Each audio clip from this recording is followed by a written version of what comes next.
आवाज आ रही है सबको?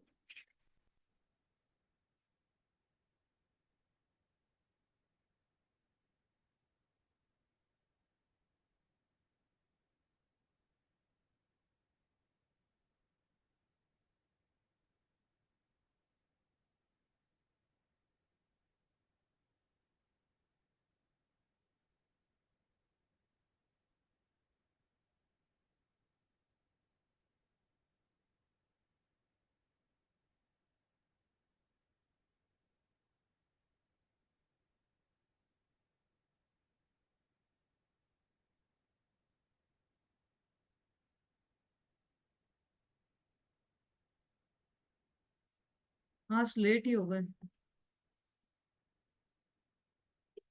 मंगलाचरण।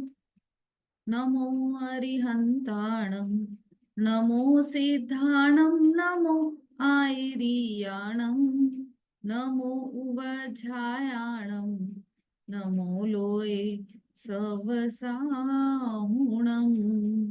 मोक्षमार्गस्य नेतारं, भेतारं कर्म भूभृतां, ज्ञातारं विश्वतत्त्वानां, वंदे तद्गुणलब्धये।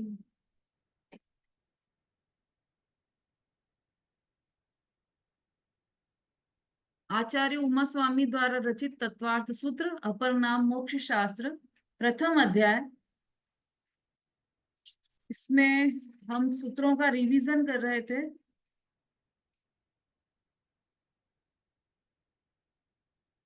9, 10, 11 और 12, ये 4 सूत्रों का लॉट की हमने चर्चा की थी कल। कौन कौन से हैं 4 सूत्र जिसमें सम्यक ज्ञान के भेद बताए हैं? ऐसे 4 सूत्र बोलकर बताने हैं। कौन बताएगा? सम्यक ज्ञान के भेद संबंधी 4 सूत्र। मंजू जी। जय जितेन दीदी।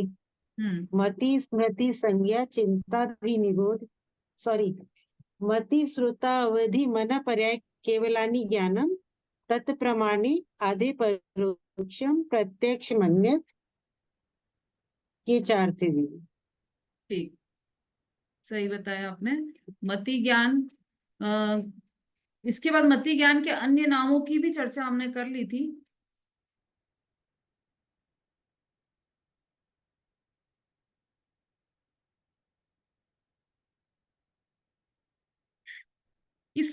पहले ये 12वें सूत्र में हमने क्या देखा था कि ये शुरू के 2 ज्ञान परोक्ष हैं, बाकी सब प्रत्यक्ष हैं, है ना?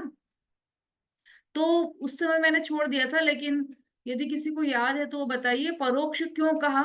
शुरू के 2 ज्ञानों को परोक्ष क्यों कहा गया? या ये कहें कि परोक्ष ज्ञान की परिभाषा क्या है? दोनों एक ही बात है। सरिता जी। जैसे दीदी, इंद्रिय और मन के निमित्त से जो ज्ञान होता है उसे परोक्ष ज्ञान कहते हैं। हाँ, ठीक है। मति ज्ञान और शुद्ध ज्ञान। बहुत बढ़िया। और प्रत्यक्ष ज्ञान किसे कहते हैं?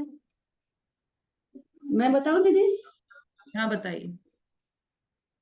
जो बिना इंद्रिय और मन के आलंबन के बिना जो ज्ञान द्रव्य क्षेत्र काल और भाव का आलंबन लेकर दूसरों के, मैंने जो जिसमें मैंने कोई आलंबन की जरूरत नहीं पड़ती है, वो प्रत्यक्ष ज्ञान, यानी इंद्रिय और मन की जरूरत नहीं पड़ती है, वो प्रत्यक्ष ज्ञान होते हैं। जैसे अवधि ज्ञान और मन पर्याय ज्ञान, इनमें रूपी पदार्थ, इनमें सिर्फ ज्ञान के द्वारा ही वो द्रव्य क्षेत्र काल और भाव की मर्यादा सहित होते हैं। तो थोड़ा सा कंफ्यूजन है अभी आपके इसमें। कथन में होगा, हो सकता है ज्ञान में नहीं हो, कथन में तो है। आरती जी बोलिए। जो मन और इंद्रियों की सहायता के बिना आत्मा के द्वारा जाना जाए, आत्मा के द्वारा पदार्थों को सही जानता हो, वो प्रत्यक्ष ज्ञान। और इसमें फिर 2 भेद किए थे, एक देश प्रत्यक्ष और सकल प्रत्यक्ष। आत्मा के द्वारा तो वो भी जो परोक्ष है वो भी आत्मा के द्वारा होता है ना, प्रत्यक्ष तो और ये परोक्ष। मन और इंद्रियों के बिना, जिसमें मन और इंद्रियों का आलंबन ना हो, मन इंद्रियों के द्वारा ज्ञान हो ठीक जाए। है। इसमें और भी कुछ बाकी रह गया है क्या, जो आरती जी ने परिभाषा बताई है? रेणु जी। दीदी जो ज्ञान मन और इंद्रियों के बिना जाना जाता है उसमें वो केवल आत्मा से ही होता है। जैसे अवधि ज्ञान, मन परिचय ज्ञान और केवल ज्ञान, ये तीनों ज्ञान जो है प्रत्यक्ष ज्ञान है। इनमें मन और इंद्रियों की कोई जरूरत नहीं होती। मंजू जी बोलिए। हाँ दीदी, मेरा भी वही आंसर होगा सुषमा जी। जो जो रेणु जी ने बोला। जो ज्ञान मन व इंद्रियों की सहायता के बिना जाना जाता है और स्पष्ट जानता है, वह ज्ञान प्रत्यक्ष ज्ञान है, और प्रत्यक्ष ज्ञान स्वाधीन होता है, जबकि परोक्ष ज्ञान पराधीन होता है, ठीक है, पराधीन है। इसमें एक शब्द जो इम्पोर्टेंट था वो आप लोग नहीं बोल रहे थे। ये मन और इंद्रियों की सहायता के बिना तो जानता है लेकिन स्पष्ट जानता है, इसलिए यह प्रत्यक्ष है। प्रत्यक्ष ज्ञान स्पष्ट जानता है और परोक्ष ज्ञान अस्पष्ट जानता है। ये भी एक भेद है दोनों का, ये भी ध्यान में रखने योग्य बात है। अच्छा, और इसके दो भेद कौन से हैं रेखा जी? प्रत्यक्ष ज्ञान के दो भेद कौन से हैं? मति ज्ञान और श्रुत ज्ञान। अरे क्या हो गया?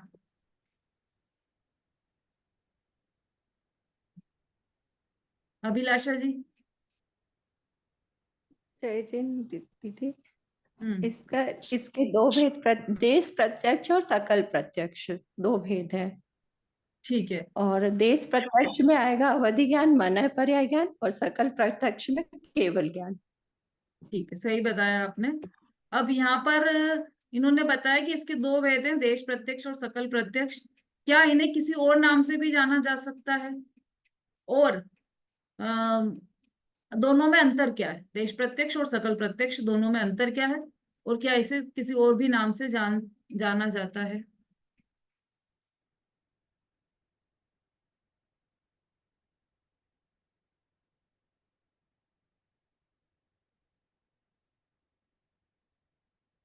अनीता जी।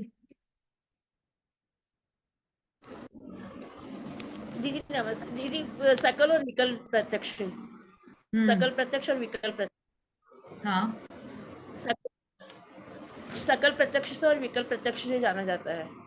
ठीक है। और दो प्रश्न किए हैं ना मैंने। हाँ। सकल प्रत्यक्ष तो मन मतलब जैसे ये मति और श्रुति तो शकल है, और बाकी केवल ज्ञान विकल्प प्रत्यक्ष है। मति और शुद्ध तो प्रत्यक्ष है ही नहीं ना, सकल कहाँ से होगा? सकल मति और शुद्ध ज्ञान तो परोक्ष ज्ञान है। अच्छा। प्रत्यक्ष के भेदों की चर्चा कर रहे हैं अपन। विमलेश जी बोली।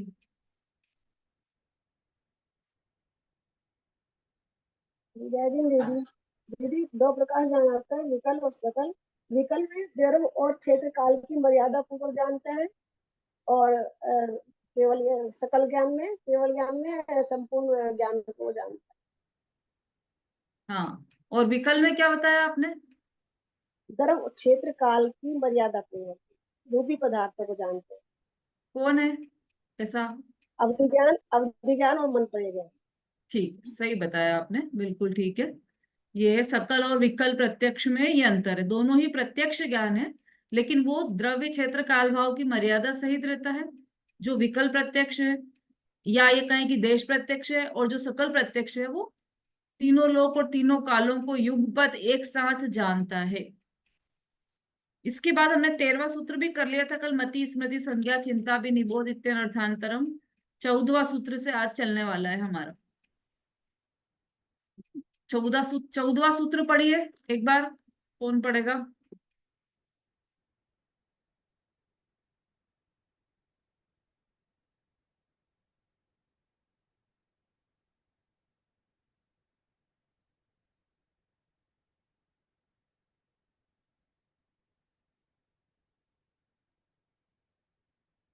हाँ, नमिता जी पढ़िए।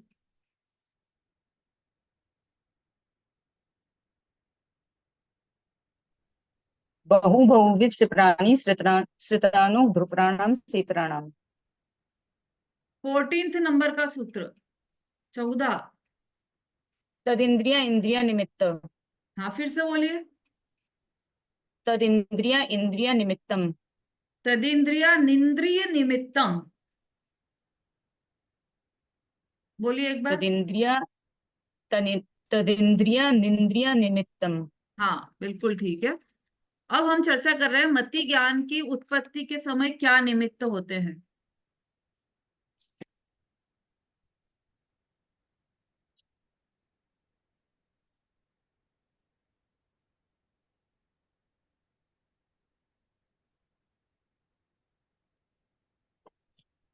तो यहाँ पर बता रहे हैं तदिंद्रिया निंद्रिय निमित्तम, मतलब उस तदिंद्रिया मतलब उस मति ज्ञान में इंद्रिय और मन निमित्त होते हैं। मति ज्ञान में कौन कौन निमित्त होता है? मति ज्ञान की चर्चा चल रही है।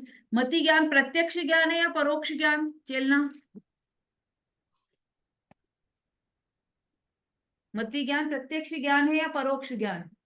परोक्ष। सकल परोक्ष या देश परोक्ष? सकल।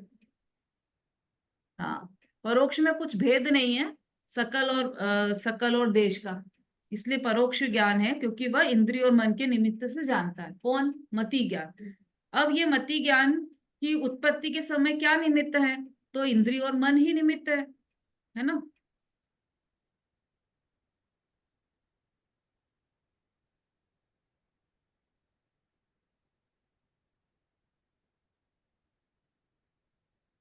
अब इंद्रिय और मन, तो इंद्रियां कितनी और मन कितने हैं? तदिंद्रिया निंद्रिय निमित्तम, तो इसमें इंद्रियों का नाम तो आ गया, मन का नाम तो आया नहीं। तो इसमें मन का नाम हमने अपने मन से निकाल लिया क्या, ज्योति जी?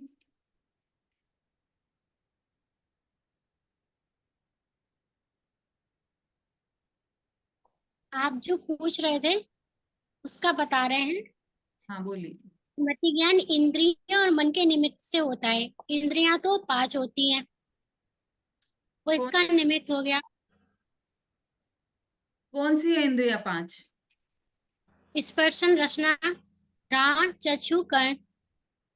ठीक है, बिल्कुल सही बताया आपने। अब दूसरा प्रश्न ये है कि सूत्र में तदिंद्रिया निंद्रिय निमित्तम ऐसा आया है और मन का शब्द नहीं, मन शब्द नहीं आया है इसमें, और अर्थ में मन बताया है, इंद्रिया और मन। तो ऐसा कैसे तो हो? मन को ना, हाँ, इंद्रियां तो अपने ज्ञान से जानती हैं, वो हो गई। मन जो विकल्पों में जो चलता रहता है, निमित्त रहता है, वो। तो ये नहीं पूछा है कि मन क्या है और इंद्रिय है, मैं ये बोल रही हूँ कि इस सूत्र में मन का नाम आया है या नहीं आया। हाँ, आया है। तो मुझे तो दिखाई नहीं दे रहा है सूत्र में मन कहाँ लिखा है। तदिंद्रिया निंद्रिय निमित्तम ऐसा आया है। हाँ, मन का नाम आया है क्या? तो किस रूप में आया है ये बताइए।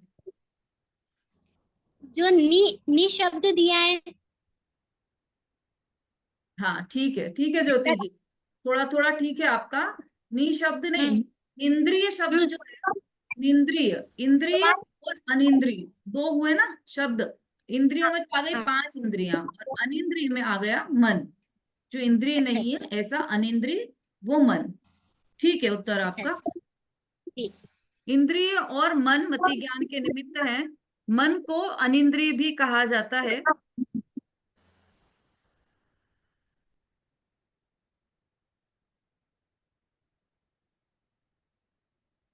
पूरी सेटिंग चेंज हो गई यार, कुछ क्लियर नहीं है इसमें।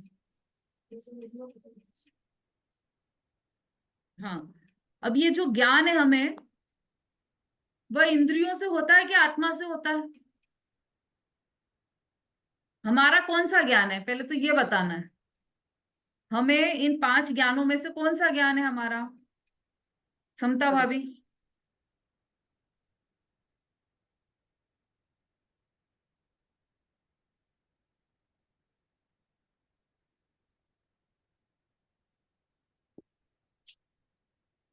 अनम्यूट करके बोलिए ना। बहुत ही श्रुति ज्ञान। हाँ, ठीक है, सही बोला आपने। क्या प्रश्न पूछा था मैंने एक और, होती इसमें ये है ना हैंड रेस हो रहे हैं ना, तो ये इसमें आ रहा है पूरा इसका नोटिफिकेशन, उसके कारण दिक्कत हो रही है। चलिए, हाँ, तो हम जो जान रहे हैं मति ज्ञान में इंद्रियों के द्वारा, तो इंद्रियों से जान रहे हैं कि आत्मा से जान रहे हैं समता भाभी? इंद्रिया जानता आत्मा, आत्मा ही जान रहा है, इंद्रिया निमित्त है। बहुत बढ़िया, बिल्कुल सही। जब इंद्रियों से जान रहे हैं तब भी वास्तव में तो आत्मा ही जान रहा है। इंद्रिया तो निमित्त है, जानने वाला तो आत्मा ही है। ये इसमें मुख्य बात ध्यान में रखने योग्य है।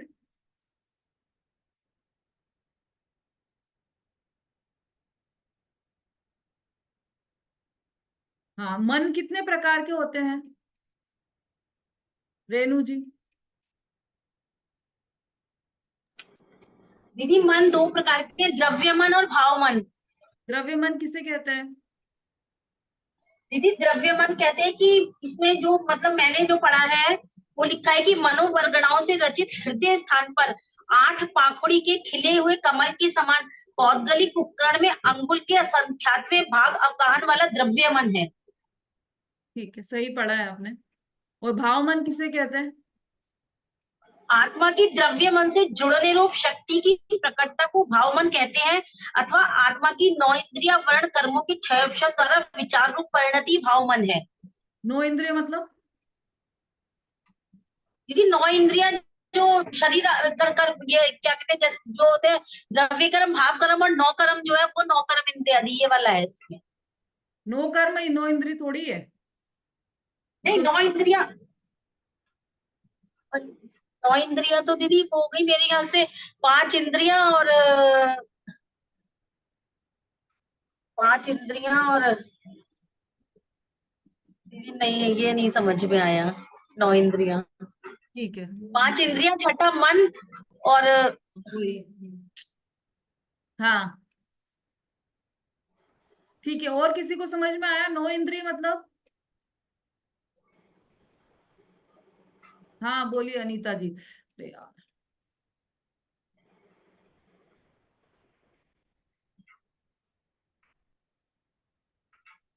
ये है ना, जो जो हैंड रेस करते हैं ना उनका ये बार बार ऊपर आ जाता है। अभी तो नहीं है, लेकिन मेरे को फिर अनम्यूट करने के लिए। अनीता जी दोसा बोलिए।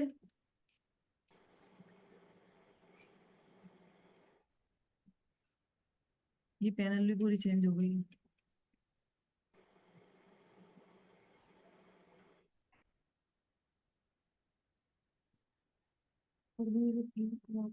एक मिनट, कुंद प्रभा जी बोलिए।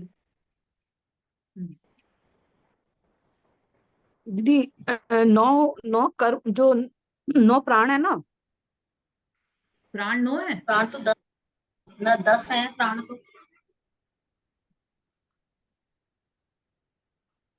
रहने दो, 5-10 मिनट में बंद हो रही है ना मीटिंग, तब कर देंगे। ठीक है, अच्छा चलो मैं बता, ये आ गया। ये बार बार इसको हटाकर और फिर इनको अनम्यूट करना पड़ता है। उसको ढंगा करो, आंसर दे। मुझे अनीता जी अनम्यूट करना है, तो मेरे को पहले इसको हटाना होगा। हाँ, ये दिक्कत आ रही है। चलो ठीक है, कोई बात नहीं। हाँ, 9 इंद्रिय मतलब होता है मन। अन इंद्रिय कहें या 9 इंद्रिय कहें, एक ही बात है। जैसे अन इंद्रिय का अर्थ है मन, ऐसे 9 इंद्रिय का अर्थ है मन। ठीक है, तो आत्मा के ज्ञान की पर्याय को जो हित अहित का विचार कर सके, वह भाव मन कहलाता है। ये मन के 2 भेद हैं। अब इसके बाद मति ज्ञान के भेद, ये हमारा 14वां नंबर का सूत्र हो गया। क्या हेडिंग था इसका? कि मति ज्ञान में कौन निमित्त है, ये इसका हेडिंग है। इसके बाद 15वें नंबर के सूत्र में क्या स्पष्ट कर रहे हैं कि मति ज्ञान के उत्पत्ति का क्रम क्या है, या ये कहें कि मति ज्ञान का प्रोसेस क्या है, या मति ज्ञान का क्रमिक विकास किस प्रकार होता है।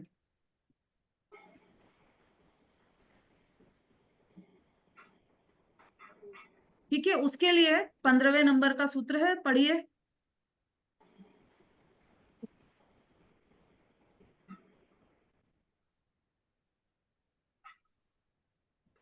सरिता जी। अवग्रहे हवाय धारणः। अवग्रहे हवाय धारणः, बोलिए। अवग्रहे हवाय धारणः। ठीक है, मति ज्ञान के 4 भेद हैं। तो आप वापस उच्चारण करने की प्रैक्टिस कीजिएगा।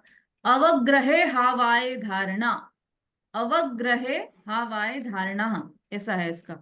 तो मति ज्ञान की उत्पत्ति की अपेक्षा से भेद इसमें बता रहे हैं।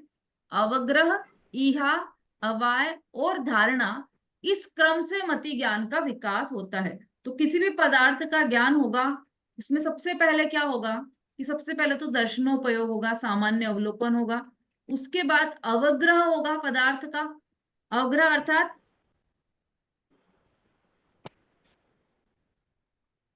मतलब या तो चक्षु पूर्वक या अचक्षु दर्शन पूर्वक, ये चक्षु दर्शन हुआ या अचक्षु दर्शन हुआ। उसके बाद जो सामान्य ज्ञान होता है उसे अवग्रह कहते हैं।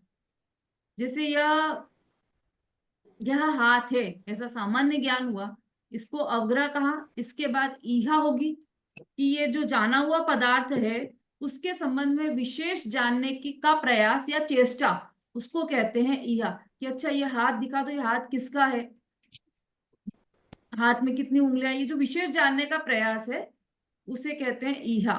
फिर अवाय, अवाय किसे कहते हैं कि हाँ अच्छा ये हाथ है, दीदी का हाथ है, ऐसा ये डिसाइड हो गया। तो ये निर्णय पर पहुंच गया जो ज्ञान, वह कहलाया अवाय। और फिर धारणा में आ जाना उसका कि वो कभी भी नहीं भूलेंगे कि ऐसा हाथ है, वो दीदी का है, तो वो धारणा में चला गया। किसी भी वस्तु के संबंध में जब ज्ञान होता है किसी भी वस्तु का, तो इस क्रम से ही होता है ना। या पुस्तक है, या लैपटॉप है, या ये मोबाइल है, हमारे सामने मोबाइल रखा है, तो पहले उसका अवग्रह होगा, फिर मतलब उसका सामान्य ज्ञान होगा, फिर ईहा होगी, जानने की चेष्टा होगी उसके बारे में, फिर अवाय होगा, निर्णय पर पहुंच जाएंगे आप, और फिर धारणा ज्ञान में चला जाएगा। मतलब वो कालांतर में नहीं भूलने वाला ऐसा धारणा ज्ञान होगा। तो जब भी मति ज्ञान होगा तो ये 4 प्रकार के विकास पूर्वक होगा। अब इसके अपन ने भेद भी जाने थे, मति ज्ञान के भेद कितने भेद थे और सबको याद भी हो गए थे उस समय। चलो कौन बताएगा, मति ज्ञान के कितने भेद बताए थे हमने, उत्पत्ति की अपेक्षा से ही बताए थे वो।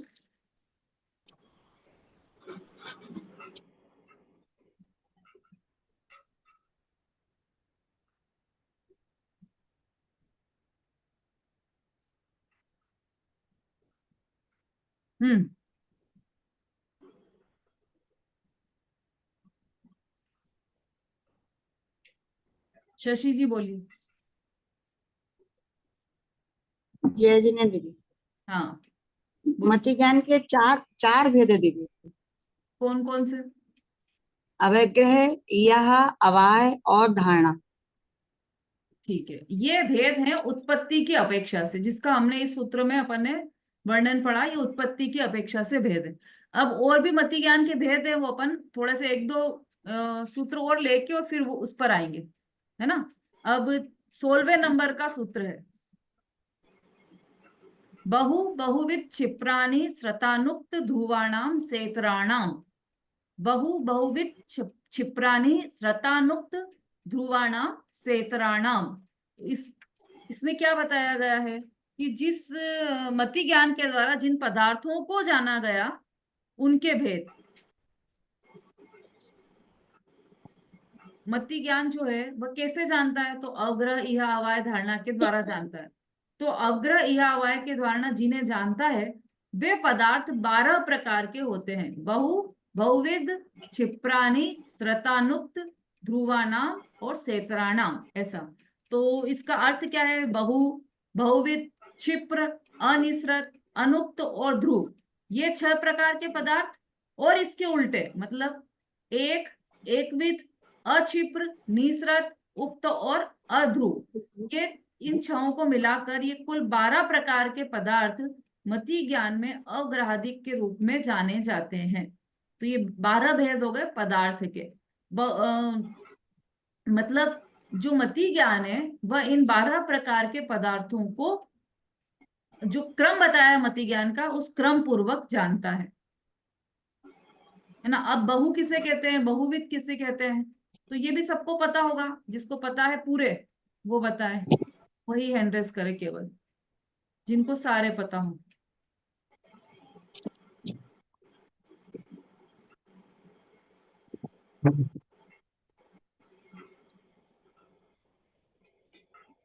आरती जी। बहु का अर्थ है कि बहुत पदार्थ, हाँ। और बहुविध का अर्थ है बहुत प्रकार के, मतलब हम्म। एक प्रकार के या बहु प्रकार के। क्षिप्र यानी शीघ्र, और अनिश्चित यानी कि गूढ़ छुपा हुआ, हम्म। और अनुक्त यानी कि बिना कहा हुआ, हम्म। और ध्रुव यानी कि अचल। और 6 योग है और 6 उसके उल्टे हो जाएंगे कि बहु हाँ। का एक, हाँ। और बहुविध का एक विध, एक का अर्थ और क्या हुआ? क्षिप्र। एक का अर्थ क्या हुआ? एक का मतलब एक पदार्थ, जैसे बहु में बहुत सारे पदार्थ, और उसका उल्टा एक का मतलब एक पदार्थ। ठीक है। और और बहुविध? बहुविध, बहुविध में यानी बहुत प्रकार के पदार्थ, और एक और विध? उसका उल्टा हो जाएगा फिर एक, एक प्रकार का। एक विध यानी एक प्रकार के पदार्थ हो जाएंगे। ठीक है। और क्षिप्र यानी शीघ्र, जल्दी, और अक्षिप्र उसका उल्टा मंद, धीमे। और अनिश्रक्त का बताया गुण, और निश्रक्त यानी प्रकट, हम्म। और अनुक्त का बिना कहा हुआ, और उसका उल्टा हो गया उक्त, कहा हुआ। हम्म। और ध्रुव का अचल, और उसका उल्टा चंचल, चंचल। अध्रुव। हाँ ठीक है। अब इसमें जो अल्प का बताया ना अपन ने, तो वो हम्म। अल्प पदार्थ बोला है, तो मतलब ये बहु का उल्टा एक है ना। तो एक में एक पदार्थ भी आ सकता है या अल्प भी आ सकता है, दोनों आ सकते हैं। ठीक है। और बहुविध में बहुत प्रकार के, जैसे गेहूं का एक ढेर लगा है, शरबती गेहूं। ठीक है। तो ये गेहूं, तो कितने पदार्थ तो एक नहीं है ना, लेकिन एक ही प्रकार के बहुत सारे पदार्थ हैं वो। और एक विध में एक प्रकार के पदार्थ। अंतर समझ में आ रहा है? आप जैसे दूध है भाई, कोई वस्तु ऐसी है जिसको हम गिन सकते हैं, उसको तो हम एक में ले सकते हैं, लेकिन दूध को एक एक दूध चाहिए, दो दूध चाहिए, ऐसा तो नहीं बोलेंगे ना। तो उसके परिमाण की अपेक्षा से रहेगा, तो इसलिए उसको अल्प भी कहा गया है। बहु का उल्टा अल्प भी हो सकता है या एक भी हो सकता है, दोनों हो सकते हैं। ठीक है, बाकी सब आपने ठीक बताया। फिर अगला 18th और 19th, 18 और 19 नंबर के सूत्र हैं, वो बोलना है। बोलिए ज्योति जी।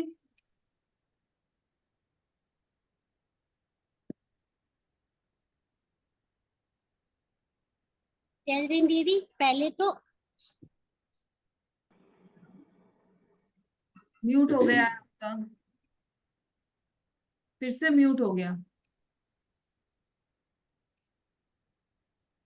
हाँ बोलिए। वो 17 नंबर का रह गया अर्थस्य।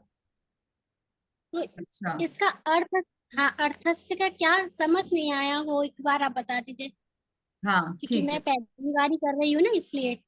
हाँ, अर्थस्य व्यंजनस्यावग्रह और न चक्षुर्निंद्रियाभ्याम, इन सबका एक साथ ही अर्थ ले लेते हैं अपन। अर्थस्य, अच्छा। अर्थस्य। हाँ,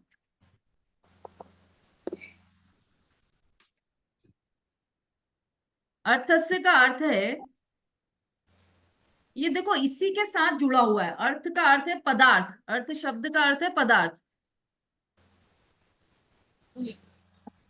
तो ये जो ऊपर बताएं, ये सब पदार्थ, अवग्रह, इहा, अवाय और धारणा, ये चारों हाँ। मति ज्ञान के, मतलब इन पदार्थों का अवग्रह, इहा, अवाय और धारणा, ये होता है, ये चारों ही मति ज्ञान होते हैं। इन पदार्थों का मतलब, ये तो ऊपर तो नाम दिए थे ना ऐसे, बहु, बहुविध, क्षिप्राणी, सुप्तानुक्त, ध्रुवाणाम, क्षेत्राणाम। तो इसका अर्थ तो ये हुआ था, ये जो अभी अर्थ बताया था ना, वो दोनों का मिक्स ही बताया था। तो बहु, बहुविध, क्षिप्र, अनिश्रत, अनुक्त और ध्रुव के, और इनसे उल्टों के अवग्रह, इहा, अवाय और धारणा रूप मति ज्ञान होते हैं। तो ये सब क्या है, ये सब किसके भेद हैं? तो अर्थस्य में बताया कि ये पदार्थ के भेद हैं। ठीक है। अगला सूत्र जो अर्थस्य आया है, वो उसी से जुड़ा हुआ है वास्तव में। 17वां जो सूत्र है वो 16वें सूत्र से जुड़ा हुआ है, उसी को वहां पर पूरा किया है कि अर्थक से है। उसका अर्थ है कि जो ये बहु आदि भेद है वो पदार्थ के भेद है।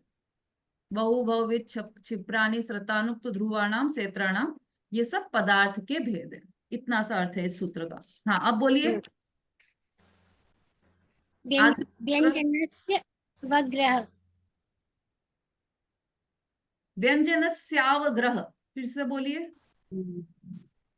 व्यंजनस्य या वग्रह, हाँ बिना तोड़े फिर से पूरा बोलिए।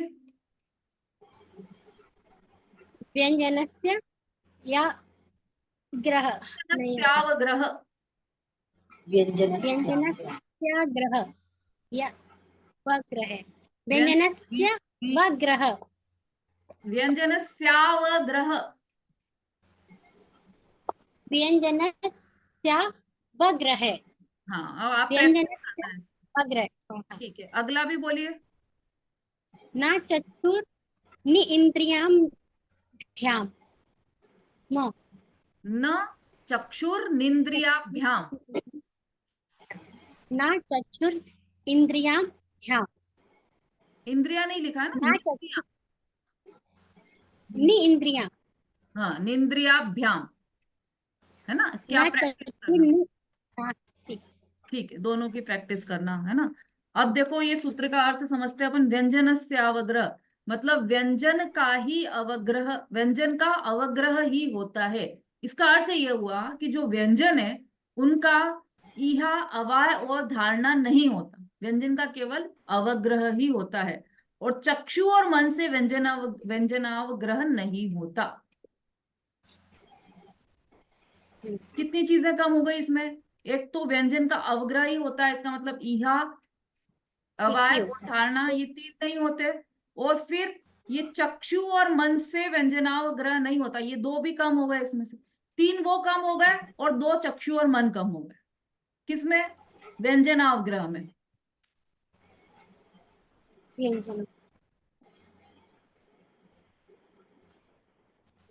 अब इसको थोड़ा सा अपन ऐसे समझते हैं, थोड़ा सा और सरल करते हैं कि जो मति ज्ञान से किसी पदार्थ को हमने जाना, तो दो प्रकार के पदार्थों को जाना, एक तो प्रकट पदार्थ को जाना और एक अप्रकट पदार्थ को जाना।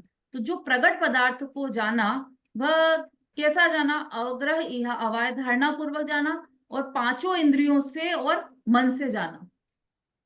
कैसे प्रकट पदार्थ को? तो प्रकट पदार्थ में पांच इंद्रियां मतलब स्पर्शन, रसना, घ्राण, चक्षु और कर्ण और मन, इन सब से जो जाना वह किसमें आया? अर्थ में।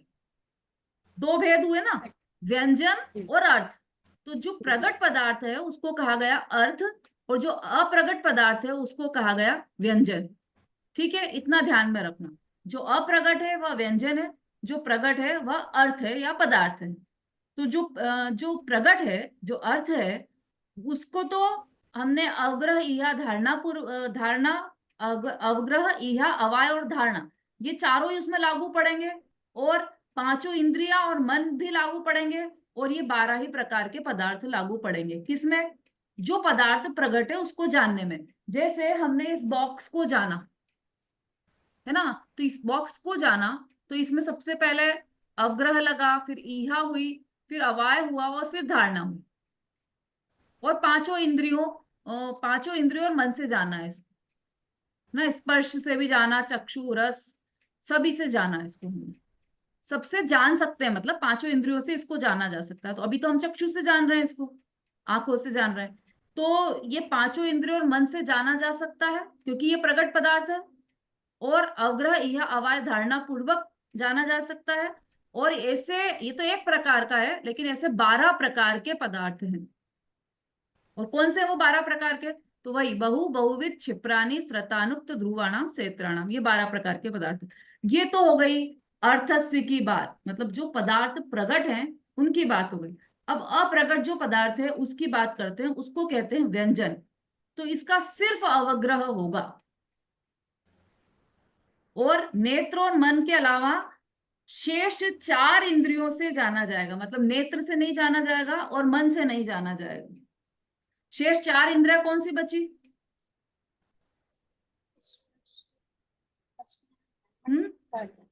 स्पर्शन, रसना, ध्यान, कर्ण। हाँ, इन 4 इंद्रियों से और मन से नहीं, मन से भी नहीं, केवल 4 इंद्रियों से इनको जाना जाएगा।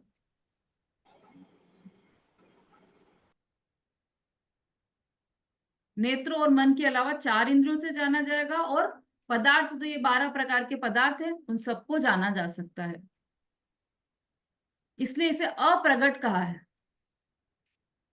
ना। देखो प्रत्यक्ष, लौकिक भाषा में प्रत्यक्ष, मैंने उसको प्रत्यक्ष देखा, वो मेरे सामने था, उसे प्रत्यक्ष कहा जाता है। ठीक है, वही यहां पर लगाना कि प्रत्यक्ष मतलब जो प्रगट है पदार्थ, उसका जानना तो कहलाया अर्थस्य, और जो अप्रगट है पदार्थ उसका जानना कहलाया व्यंजन। इसका और डिटेल जानना हो तो जो रिकॉर्डिंग है अपनी, उसमें आप सुनना, उसमें बहुत डिटेल में बताया है। ठीक है, अभी तो अपन रिवीजन कर रहे हैं ना, तो थोड़ा फास्ट भी ले रहे हैं।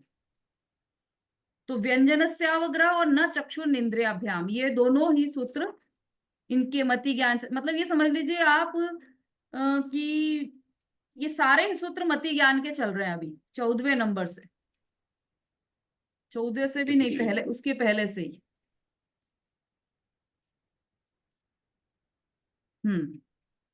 13वें से, 13वां, 14वां, 15वां, 16वां, 17वां, 18वां